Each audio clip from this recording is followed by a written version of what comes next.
pengertian BGA? Nah, jadi BGA itu adalah singkatan dari Blown Gas Analysis BGA atau analisis gas darah. Nah, keseimbangan laboratorium ini yang dilakukan itu untuk mengukur dan mengevaluasi keseimbangan asam basah, status oksigenasi, serta fungsi ventilasi paru melalui analisis gas yang terlarut dalam darah. Pemeriksaan ini umumnya untuk menggunakan sampel arteri seperti arteri radialis, brachialis, atau formalis. Karena darah arteri paling akurat dalam menggambarkan kondisi pertukaran gas di paru-paru, PGA memberikan informasi mengenai kemampuan paru-paru ini dalam mengambil oksigen dan mengeluarkannya di karbon dioksida, serta kemampuan ginjal dan metabolik dalam tubuh. Nah, jadi ada beberapa proses prosedurnya, yaitu menentukan acidosis dan alkalosis. Acidosis atau alkalosis ini pada hasil analisis gas darah dimulai dengan melihat nilai pH. Setelah mengetahui arah gangguan dari pH ini, langkah selanjutnya adalah menilai penyebab gangguan tersebut dengan menilai PCO2 dan HCO3. Lalu ada lagi, yaitu prosedurnya menentukan metabolik atau respiratif. Metabolik atau respiratif ini dilakukan dengan membandingkan perubahan pH tadi terhadap nilai PCO2 dan HCO3. Nah, jadi pada hasil analisis darah, pH digunakan sebagai acuan utama untuk melihat arah gangguan apakah mengarah ke acidosis atau alkalosis. Kemudian dicari komponennya mana yang paling berperan dalam menyebabkan perubahan tersebut. Lalu, gangguan dikatakan respiratif atau perubahan pH berlawanan arah dengan peningkatan PCO2 menunjukkan resistensi karbon dioksida yang bersifat asam dan berhubungan dengan acidosis respiratif.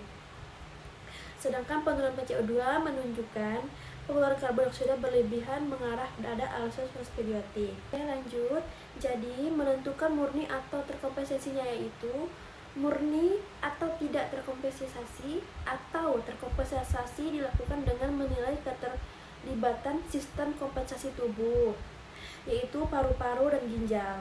Pada hasil analisis gas darah, penilaian ini dilakukan setelah diketahui jenis gangguan utama, apakah metabolik atau respiratif ini gangguan disebut murni atau tidak terkompensasi apabila hanya salah satu komponen yang mengalami perubahan, sedangkan komponen lainnya masih berada dalam batas nilai normal. Nah, di sini ada satu kasus, yaitu hasil pemeriksaan BGA pasien Tuan Joko usia 50 tahun dengan diagnosa CKD adalah pH 7,24, PaCO2 20 mmHg, HCO3 12 mEq atau L, SBE 12 mEq atau L.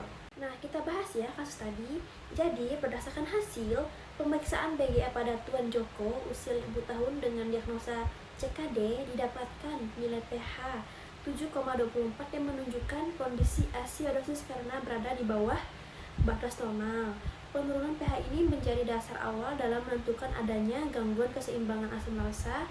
Nilai HCO3 sebesar 12 mEq dan SBE 12 mEq menunjukkan penurunan basa yang signifikan sehingga gangguan utama berasal dari komponen metabolik. Lalu, hal ini sesuai dengan kondisi CKD di mana ginjal tidak mampu mengekspresikan asam dan mempertahankan diakarbonat secara adekuat, sehingga terjadi acidosis metabolik. Nilai PCO2 sebesar 20 mmHg berada di bawah nilai normal, yaitu menandakan adanya upaya kompensasi dari sistem respirasi melalui peningkatan yang ventilasi untuk mengeluarkan karbon dioksida. Namun karena pH masih berada di dalam rentang normal, kompensasi tersebut belum sepenuhnya efektif. Dengan demikian, intervensi hasil BGA pada pasien ini adalah acidosis metabolik dengan kompensasi respiratif perisal yang konsisten dengan kondisi CKD sebagai penyebab utama gangguan metabolik tersebut.